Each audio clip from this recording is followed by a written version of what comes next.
Okay, so I thought this would be a good time for me to make a video about packaging pennants.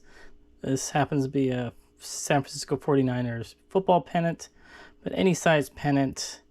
I thought, let's see here. This might be a good time because I had somebody ask me last time in my What Sold video, how do I ship these? Now, when you used to be able to ship these first class, I didn't use priority boxes, but now I do because they now go priority.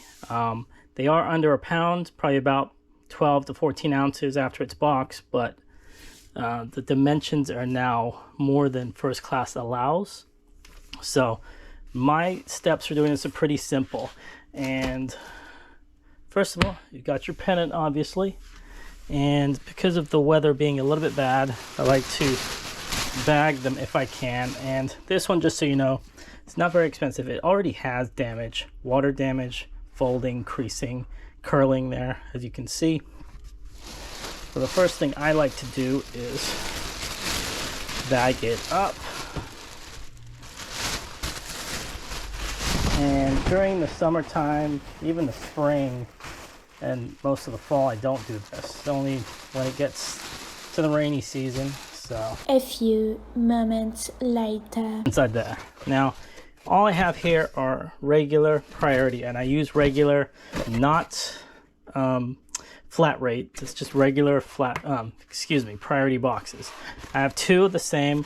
One, all I did was cut it open, and I scored the sides. I usually, if you don't have anything to score with, you can just use the back of a knife, back of a pair of scissors, score down.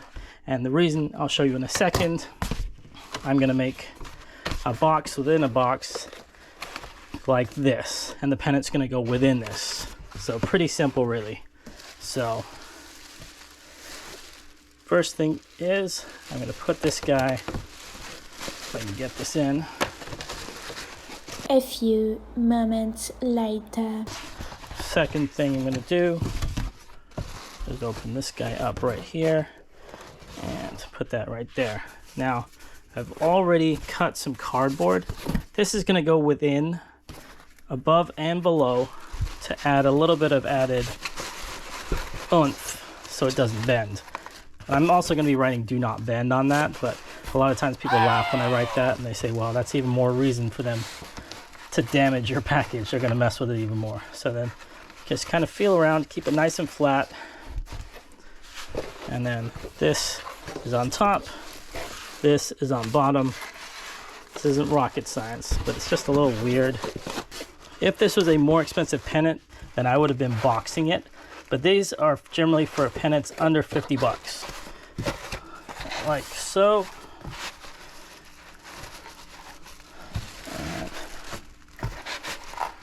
And you're just gonna kind of shift it around and use your hands. I can feel there's about an inch right here. This one's sticking out, so I'm gonna push this in a little bit. And the good thing about the bagging on the inside is that if I do tape this, I'm gonna be taping the bag and not the pennant. And I've got my cardboard right here in the middle.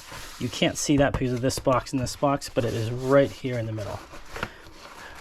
All right, and that is it. Basically, I'm just gonna tape this guy up.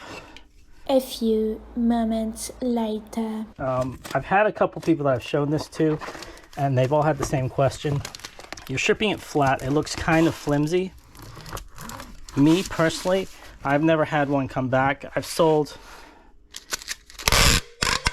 upwards of 100 pennants in the last few years.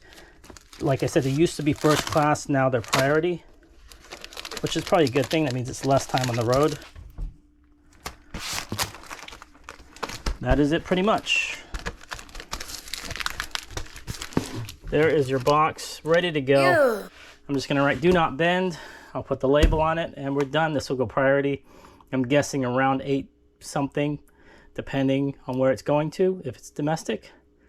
But if you enjoyed that video, please check out our other ones. Have a good one, guys. Bye.